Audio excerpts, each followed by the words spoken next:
comes up, what do we do when we go to those clubs? How do we do a successful visit? Well, I would like to introduce, not only is he our Division C governor right now, or upcoming, he is a past district governor, and he's going to tell you all about your club visits. Please welcome Rae Stonehouse.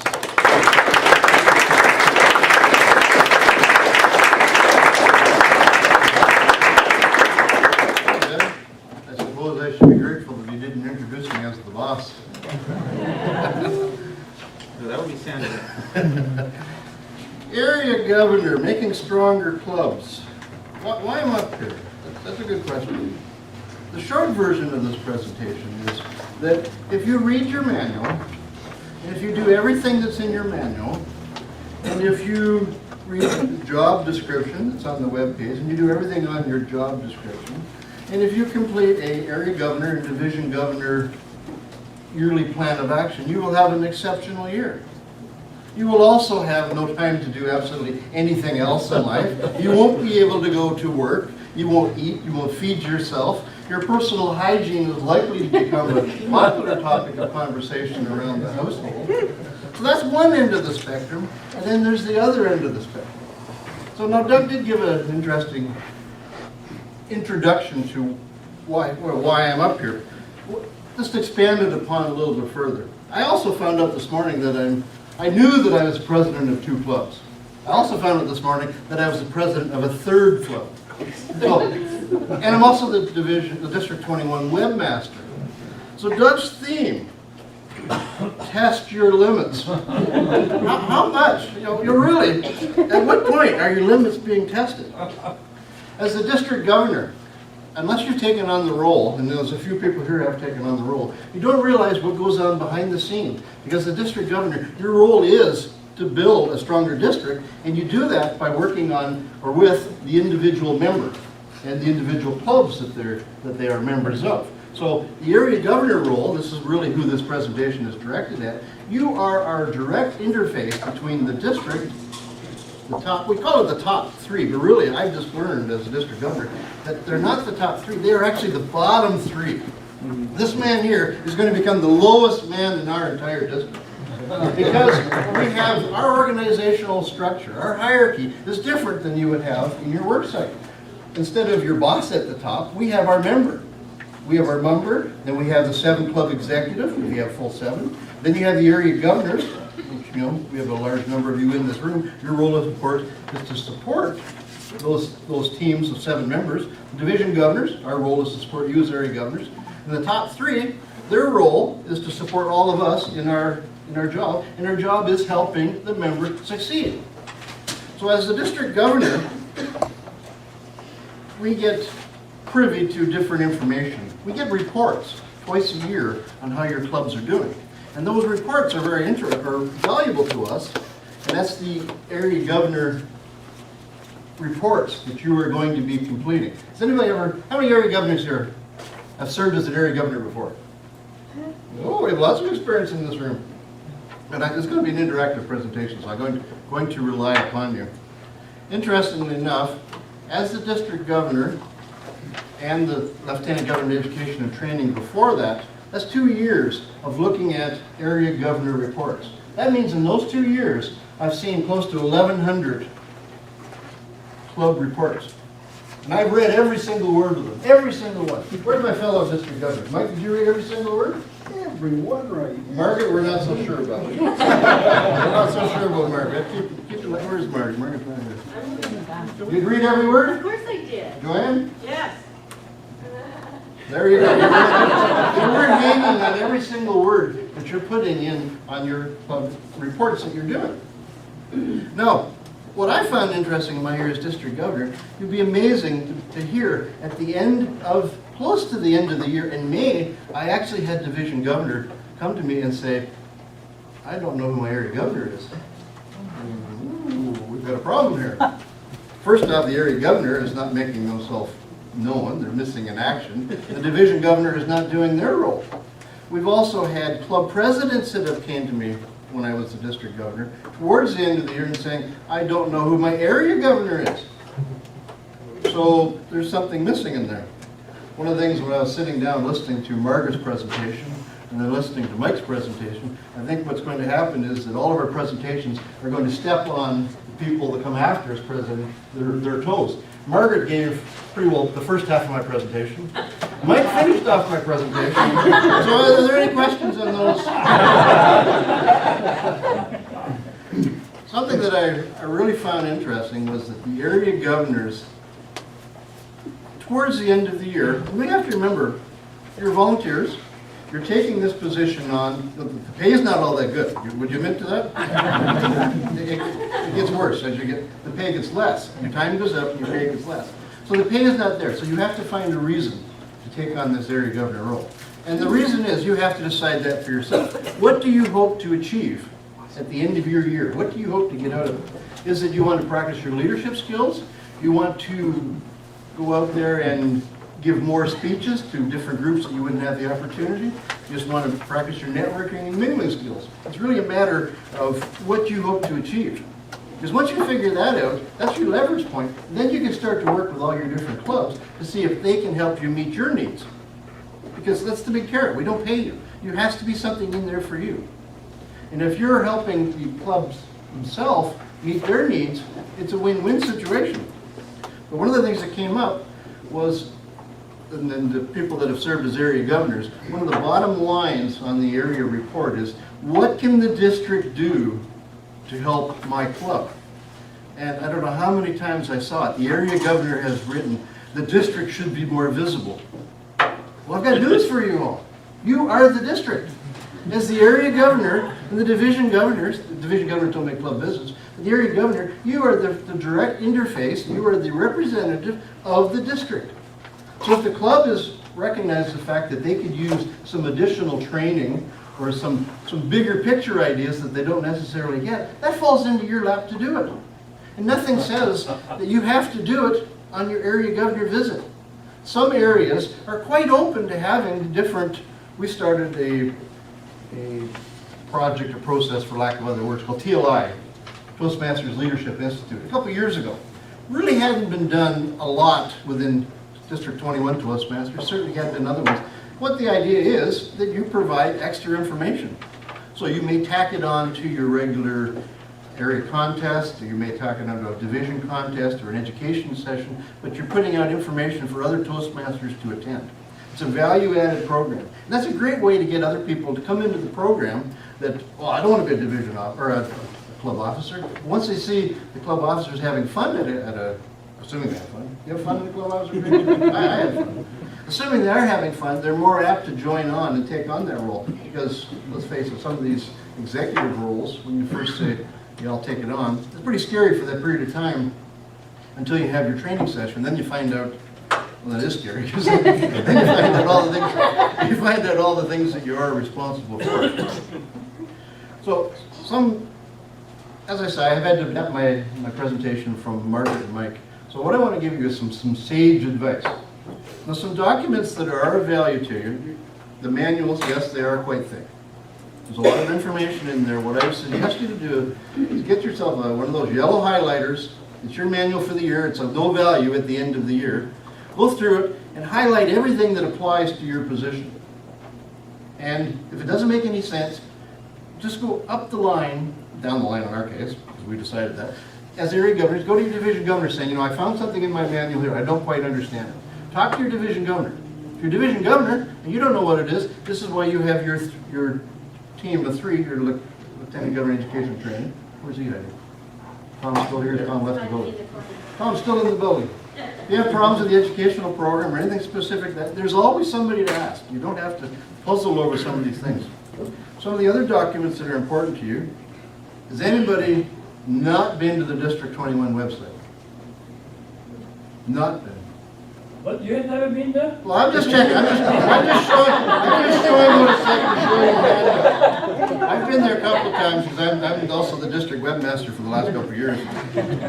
And what I draw your attention for, if you look under on the left-hand side under resources, there's a section called nominations. If you look under nominations on the left-hand side of the district webpage, there is a list of job descriptions. They've been around for a few years. I updated them the year that I was district governor, and I have updated the area governor one. Basically, the only real updates is just changing the date on it. So there are area governor job descriptions there. There are job descriptions for the division governor. And some of the stuff that Margaret talked about, some of the stuff that Mike talked about, are covered under your responsibilities and expectations. Like expectations of an area governor. Commit to reaching President's Distinguished Area status by June 30th, 2010. Is everybody here committing to that? Now it's time to put your hands up. Everybody's committing to that. Motivating every club in your area to be a distinguished club. Is that really all that difficult? Yeah, it is actually.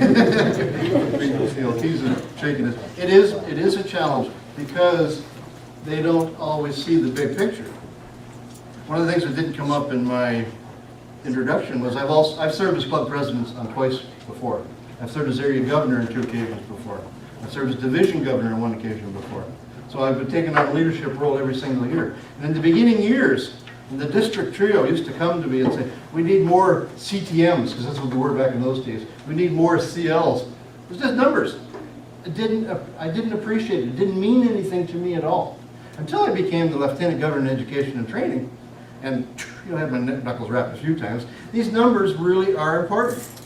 It's not a matter of numbers. What the numbers tell you is that it's a way of keeping score. That's the way it was explained to me at my regional training from my international directors. That the Distinguished Club Program is a way of keeping score. We're in business.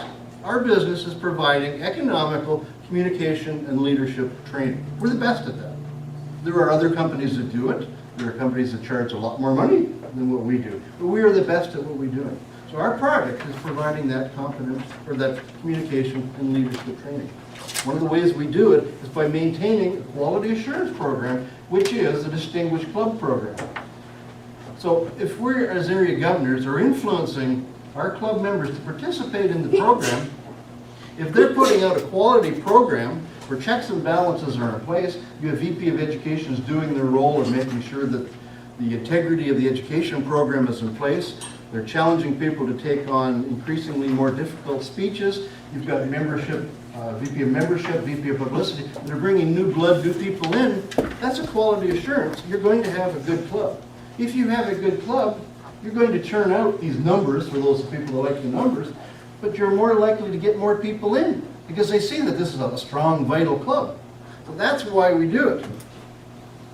But where do you fit into this as the area governor? It's even more challenging when you make a visit to your own club, because you're not really the area governor the week before, you're not the area governor the week after. Something to do is to get your club used to, on the particular time you make a meeting, or you attend a meeting in an official capacity, is to tell the chairperson or the president of your club for that particular meeting that this is an official visit. With an official visit, you should be addressed with the respect and dignity you should get by your office. You know, Madam or Mr. Area Governor, Mr. President, it goes that way. But you have to be assertive and impress upon that. Because some of these clubs, some of our clubs are insular. Insular meaning that they have not attended club officer training, their officers haven't. Some of them have not attended area contests in many years. You have some members, you've probably heard the term dinosaurs. Anybody heard that they're allowing women into Toastmasters? There are still some Toastmasters out there, dinosaurs, that remember those days. And you can't do that because it's never been done. It hasn't been done that way before. But they're going on old information. They're not going on the information that is passed around by attending education sessions like this. They believe that their club is a carbon copy of every other 10,000 clubs in the entire world. And that's not true. So you're, as area governor, when you're going in there, you're not going in there as the boss. We've talked about what the boss means. You're not going in as their manager, but you're going in as a liaison between the clubs and the district. And your role is to help them to succeed. It may be by providing an educational. It may be by, you know, in the break, having a chance to talk and mingle with some of the members that have been there for a while. Perhaps they've gotten stagnant. Perhaps you have to challenge them to take on more roles. That's your role. You're not there to go in there and say, oh, you guys are doing this all wrong. You know, that was not the way to do things. And yet, some area governors have gone in to do that because that's what they feel the role is. And that's not the way it should be. One of the things I'm trying to give you some sage advice here. One of the things I would suggest, how many times we determine area governor visits? How many times a year? Twice or more. Or more, right. It doesn't have to be a minimal of 2. I would suggest that first thing you do is you make the arrangements in advance with your president and the VP head of the club. Just show up and say, guess what? Today's your official visit. You better be on your best behavior because we're keeping track. Some area governors have done that. What happens is the area governor is the first, as you know, they're taking on the role. It's the first role outside of your comfort zone, or let's say your club.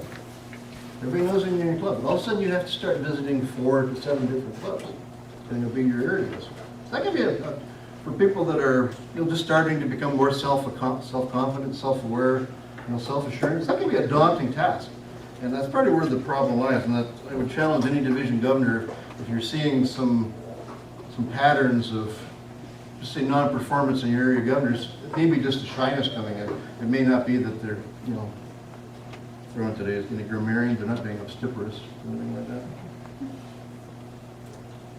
I would also suggest that you, as an area governor, the workload can get challenging. I would suggest that you get yourself an assistant. Probably one of the first things you should do at the beginning of the year is find yourself a replacement.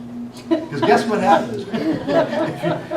I know that there's area governors in this room that have done the role at least 2 times in the past, taken on for a 3rd time. It's not always because nobody else took it on, because they've enjoyed the position, or there hasn't been anybody else. But it would behoove you to find yourself a replacement. If you get an assistant, there are advantages to it. Now, for most of your clubs down on the coast here, within your area, your clubs are pretty close. There's areas in Division D where it's about a 600-mile drive from club to club. So you can be on the road for a while. At a time like that, an assistant, we do have permission from Toastmasters International that your assistant can also make the club visit on your behalf. One of the challenges that I had the first year I was Area 39 governor, I had 4 clubs that all met on Tuesday night. That was a little interesting. Something to do, and I can see it happening a little bit already here with we're broken up into the divisions, a little bit of camaraderie starting to develop with our areas. I suggest you do the same thing with your clubs, your club presidents. I would suggest that Mike said club president, VP, who did you say, Mike? VP Ed? Who was your 3rd person you felt they should? The leadership. Okay, I would support that too. At least the top 2. At least the top 2. And you may get resistance because the old way of doing it was that the area governor only spoke to the club president. There are some people that have the belief that the club president is totally in control of everything. I've always believed that the position of real power and control and the success of the club is the VP of education. Because if they don't do their job, that club falls apart very quickly. So I would suggest that you communicate with them. At least you've got a 3-way conversation going with your club presidents. Because the odds are your replacement may come from one of those people. If you can develop some camaraderie, maybe some challenges between them. If you've got a club that's really strong, you've got a club that's perhaps weak, maybe pairing them up, even a buddy system helping, there's that expression that I heard, you can't push the string, you can pull it. And that's a leadership technique. If you get your stronger club, they can help pull that weaker club up. That's ways to do that. Any questions so far? It's supposed to be interactive. I'm doing all the time. Yeah. Any questions come up here on this? If not, I'll keep talking. I'm thinking, I like this idea that they're having the meetings with the club presidents and VPs, etc. How many times during a year should those meetings happen? Should isn't the word that really. Okay, what's a good, what would be a good guideline? It really depends. You can go in with best intentions. It also depends on what they will allow you to do. And we're servant leaders. So we can go in saying, my way, the highway, this is what we're going to do. Push them or pull them. Or you can say, we're only going to have it at our area contest, we're going to have it. But I would suggest that you try something. As we progress through our program, it becomes increasingly more challenged to take on these leadership positions. So I would suggest that as area governors, and division governors too, is that you try taking on a high-performance leadership project. The second time that I served as area governor, what I did for my HPL was that I was in Area 39. Area 39 had divided, so it was the new Area 39. So that was my theme for the year, the new Area 39. And I developed an area council for that particular year. So what I had done, as for a win-win, I did my HPL, I took out a membership in our local Chamber of Commerce for $100 for a year. What that got me was a free rental of the boardroom once a month. So what I did was, I was building bridges, win-win. I had monthly meetings of my area council. And, you know, I didn't get full attendance every time, but I had anywhere from 10 to 20 people at any given time. But what I also had was, we talked about area events, deciding who's going to host the contest, who's going to do this, who's going to do that. But I also fitted in that there was education program in there. I fit in stuff like judges training. I fit in different things or subjects that weren't necessarily covered under any other place. So there was a value added. The area governor that came in after me didn't feel that it was worth their time, so they didn't continue with that. But that's nothing, and that may happen. You have no control what happens. You've only got that little window where you're in charge. If they want to go for it, I would suggest that you do whatever you want to do. Just hold it up to them. They want to come out, and it's going to be win-win. Any questions? Go ahead. The three people you've mentioned, club president, VP education, VP membership, are they the area council? They are. Yep. The experts say yes? If you want to. Yep. I agree with the experts then. That doesn't mean that the rest can't come with them. It just gets down to the point, if it comes to a vote, that's where the key part is to a vote. Bill, you have a question, comment back there? Would you suggest the bosses of the club being advisors? No. Right answer. Well, you're referring to a previous speaker, I can't comment on that. At the risk of being called a boss. My way or the highway.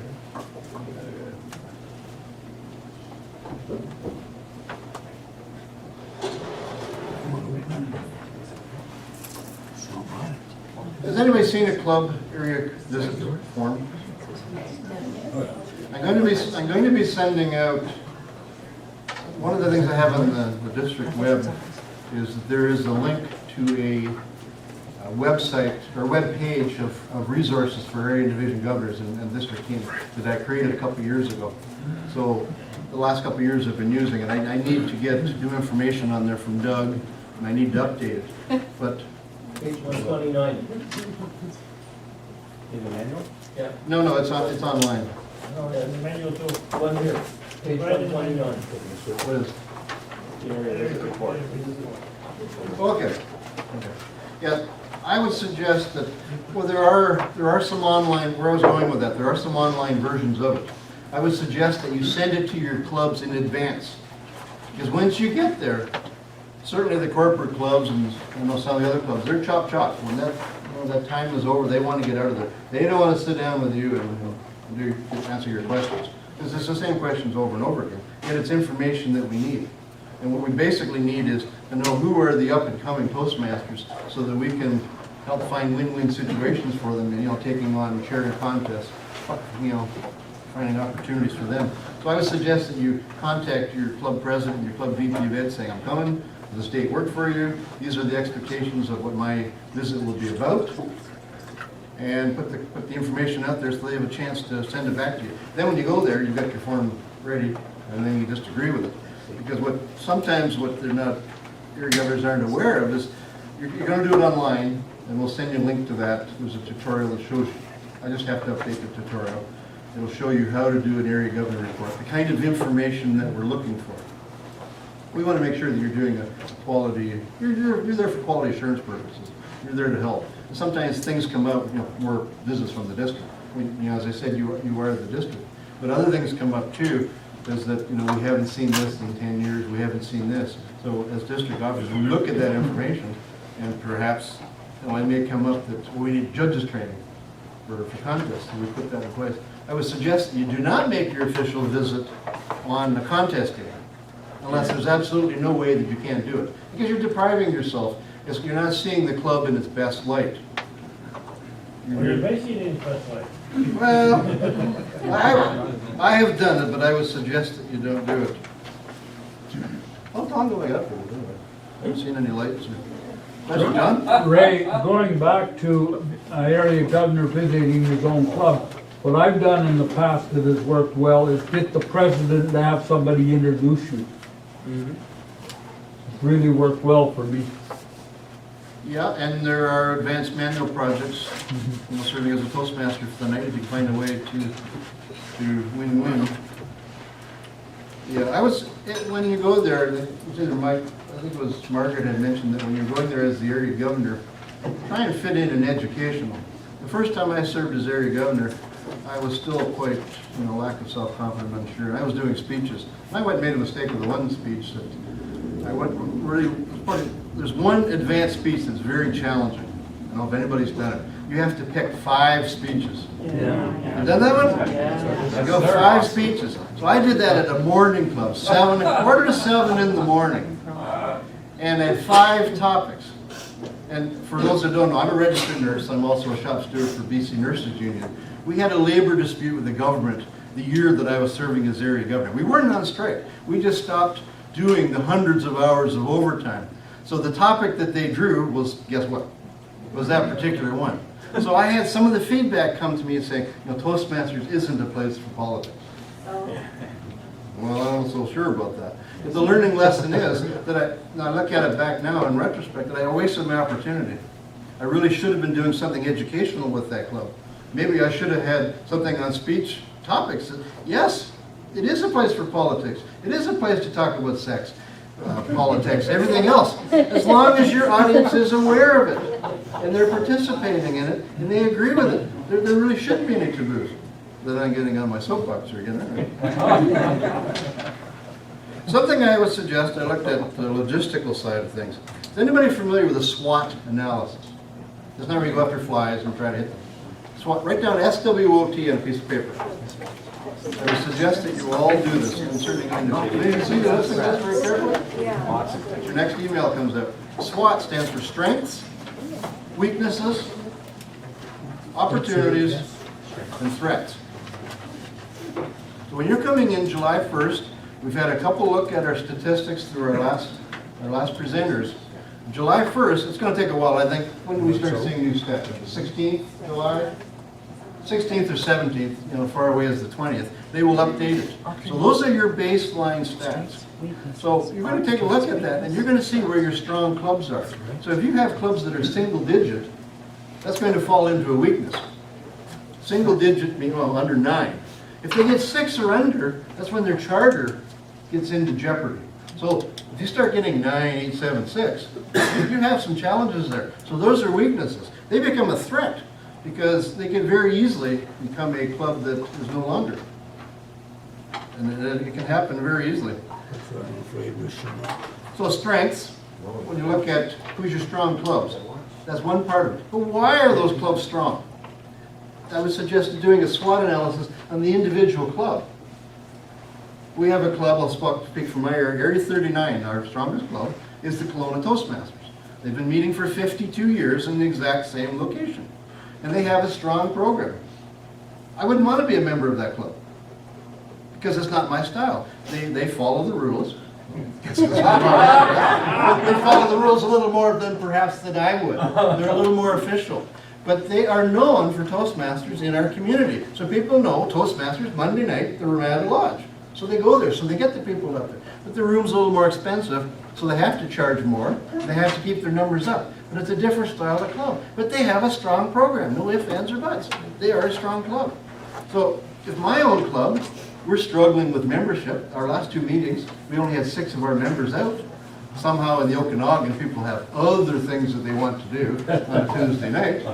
And they forgot that Toastmasters exist on a Tuesday night. Not Monday Night Toastmasters, they had their full membership out. So that's an example of a strong vote. Find out why are they strong? You know, it changes executive every year. So it can't be that it's the executive, it's the culture of the club. So trying to find out, you know, what works in that way and applying the same thing to some of your weaker clubs. Some of your weaker clubs, there may be complicated reasons. You know, in some of the communities of our province, there's social economic issues, there's no jobs. If you don't have a job, you can't afford to pay your Toastmaster dues. You're worried about eating, talking, you don't have time for that. That may be, you know, specific to your individual community, but maybe not. It could be a club that's unsuccessful because there are some bad characters in that group. Something that I don't know if it's going to come up in here, and I don't know if Doug talks about it anywhere, is that as the first line of the district, the club presidents are going to be going to you. What you need to be aware of, and I believe it is covered in your manual, I want to make sure I impress upon you, is that you are not to solve the problems of the club executive. If they have a problem with an individual member, hopefully they have voted that member in, so that if there's a problem there, they can vote them out. Now, in the last few years, I've known that there have been members with mental illnesses, and I work in psychiatry and mental health, so I advocate on behalf of them on my vocation. But within a Toastmasters club, something like that, if they're inappropriate for that particular setting, that could be the destruction of that club. We've also had stalkers as members, stalking some of the male, I was a male stalker of a female member. So they're going to come to you, the president, to solve the problem. It's not your job to solve the problem. You get on that phone and you phone Toastmasters International directly. Or you get the club to do that. You don't have to do that. You direct the club president to phone Toastmasters International. It's not as bad as it is up in here in Canada as it is in the US, but you know, the legal system down there with liability and suing, that's kind of, you know, interpersonal conflict is a big cause for suing. So keep yourself right out of it. Don't get involved with it. If you have questions, that's why your district team is in place. You know, ask them the questions.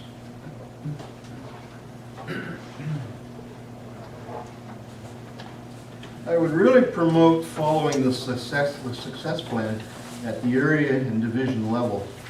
The district team, Doug's task over the next little while, is he has to prepare a district-wide, 10 words or 10 minutes? Well, I'm doing well. Doug's task as district governor is to prepare an overall district success plan, which incorporates everything right down to the club level and where he's going to spend his money. As area and division governors, you don't have to worry about the money component of that budget, because you don't have a budget. You don't have any money. And I know Kathy's going to be doing a section on contests, so I'm sure she's going to be talking about how finances work in there. But the success plan is setting goals. Setting goals at the end of the year. You know, Mike talked about it and Margaret talked about it. If you're going to follow the success plan, how do you know where you're going to be at the end of the year if you don't set goals? You know, when I talk about setting goals and setting direction, I use an analogy. What's the best way to get to Montreal? Take a sandwich or take a bus? Well, it doesn't make any sense at all. Nothing. And that's the same thing. If you don't set out the goal, nothing makes sense. It doesn't matter what direction you take. So if at the end of the year, what is it you want to achieve at the end of the year? You want to be a successful area. And if all the areas are successful, all the division governors will be successful too. So we'll be very happy. But how do you know what the definition of success is? You have to sit down with the individual presidents and VP of Eds and agree with them, okay, are you going to participate in this program? Where do you want to be at the end of the year? Now, I know in divisions, talking about Division C, we have some single-digit clubs, as do other divisions. And what I'm going to be putting a challenge out there is really one member a month. It doesn't sound like much. Doesn't sound like much, but at the end of the year, I'm going to put that challenge up for my own club. We sit at around 20 members. 20 members, we only had 6 coming out for our June meetings. If we're at 25 or 28, maybe we'll have 8 at our clubs. It might work out. So you have to set some goals. And I think something simple as one a month, or even if you get one every second month, I think you're still ahead of the game. And that makes the assumption that if you're bringing 1 or 2 new members in per month, you're not losing them out this end of the door. That is something, we're great at getting new members. Gene? Rae, that's one of the things that, I'm not disagreeing with what you're saying, but that statistic of 1 more a month, I think there's something more to it than that. Because if we're looking at our clubs, and if we look at our club in the mirror and say, is the value there in our club?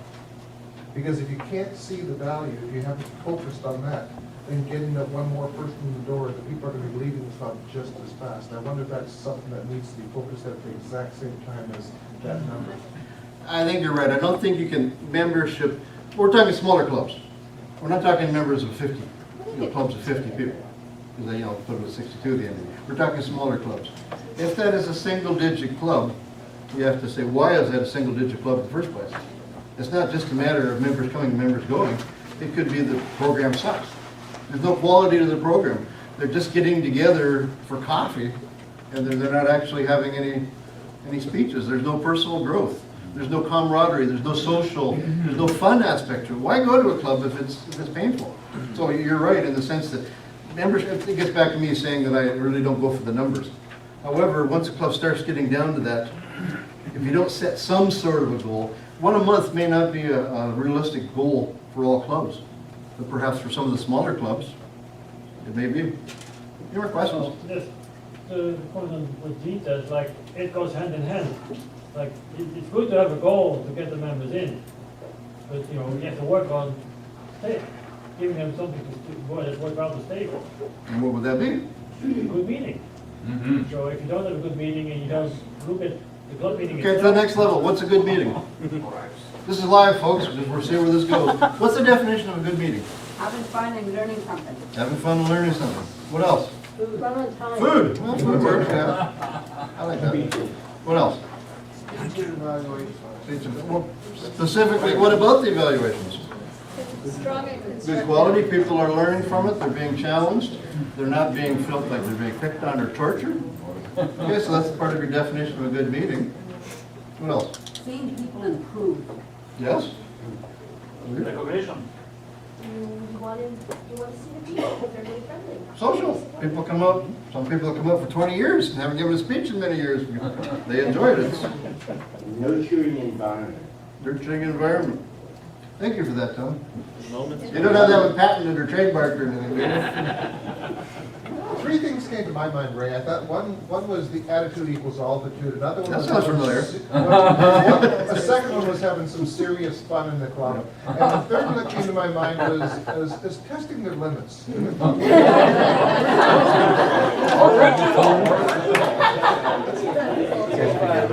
That's from the sucking up manual. Advanced politics. I think there's something about his genes. Question back here? Actually, I was going to say that one of the big ones, whether you're a new member or an old member, is a supportive environment. Everybody needs that. But is it always there? No. No. I think sometimes we get complacent and we take it for granted. You're going to do that, or it's their job to do that. And that's get right down to the individual members. I think, I've talked to different people about it. I talked about it earlier, that I'm finding that there's a growth curve that takes place on the individual member. When the individual member usually joins, it's me. They're taking everything. The person that comes in 1 minute to 7 and they're gone 1 minute after 9, they're not participating in anything. But after a while, you start to realize that, and you start taking on some of these leadership roles, that your learning curve goes straight up in the air once you start helping somebody else do something. That's what we have. Mentorship is built into several different parts of our program. You can still continue to do that as area governor, of course, is helping your presidents and bringing them on. But once you start helping some people, or somebody else, you're in the position of a servant leader. They're allowing you to lead.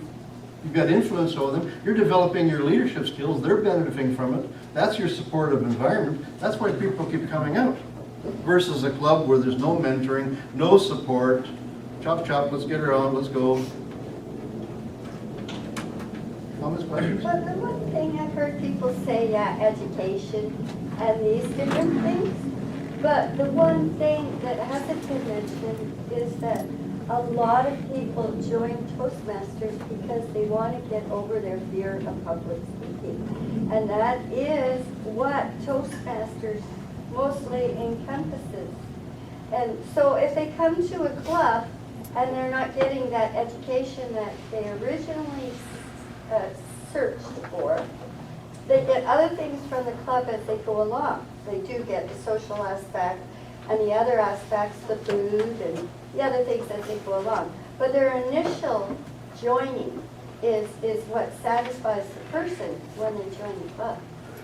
And in my experience, Toastmasters is famous for teaching people to speak in public, in front of large groups. And so that should be some of the emphasis, which is basically education. But I sort of felt through the descriptions, these people were missing that original mark. Well,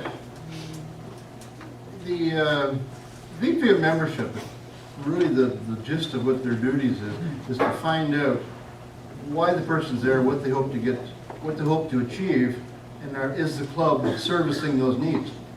We do get, it's a different continuum. We get people that are absolutely terrified to stand up and speak. I was terrified just introducing myself or walking up shaking somebody's hand when I first joined. Then you get people at the other end of the spectrum that are professional speakers. You know, they've joined CAPS, they've joined NSA to learn the professional, the business side of it, but they come to Toastmasters for practice. They don't need to get over the fear. So not everybody is afraid of public speaking. Well, I shouldn't have just used the word fear. Yes. It encompasses public speaking in general. I didn't mean that. And that's the way Toastmasters really was, but we were really pushing the leadership side of things. The more you take on the leadership side, the more you will have public speaking opportunities, the more you will reduce your anxiety. There's a question back here? I was going to say, after one of my visits to one of the clubs, I think that one of the reasons it's low membership is the small community has the perception that we're some kind of self-help group in that particular community. And so I think if you've got people that are coming there, a small group of people, and the rest of the community sees them as just trying to help each other, you know, either fear of public speaking, that actually we've got a problem. And so I liked your analogy where you've got the continuum, because you won't draw the leaders of the community. You need the combination. If everybody was terrified of speaking, who's going to get up and speak? It's been a long, painful meeting. Earlier in the day, we were talking about visual, kinesthetic, and audio type people. I think it's the same thing with our clubs. Is that you're going to get people who will join for different reasons. Like you said, the professionals who want to speak. You've got the other ones who need a social outlet.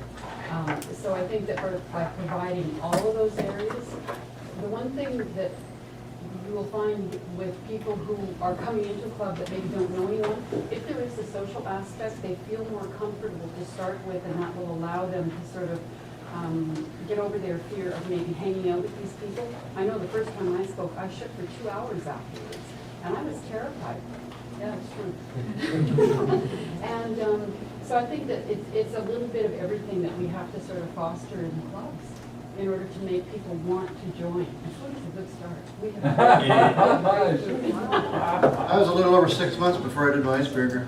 Well, final comment here? Okay, just one more. Like, we are talking about the continuum of people. Like, I've been there before. I've been to a club where some of the members were afraid to say their name. In my home club, you wouldn't even come in. I mean, everybody, you know, we are a professional club. Everybody is used to speaking to other people, even a small group of people. That's when you come in. Never mind saying something. Okay, thanks. My time's up here. What I want to leave you with one thing. If you go home with more questions than you came with, you've done your job. We've got you thinking about it. All the information is in your manual, the other information you have. Check out the district website. There is a support structure in place to help you. You shouldn't have to go to the end of the year to find out who your division governor is, who are your presidents. Now put this guy to work.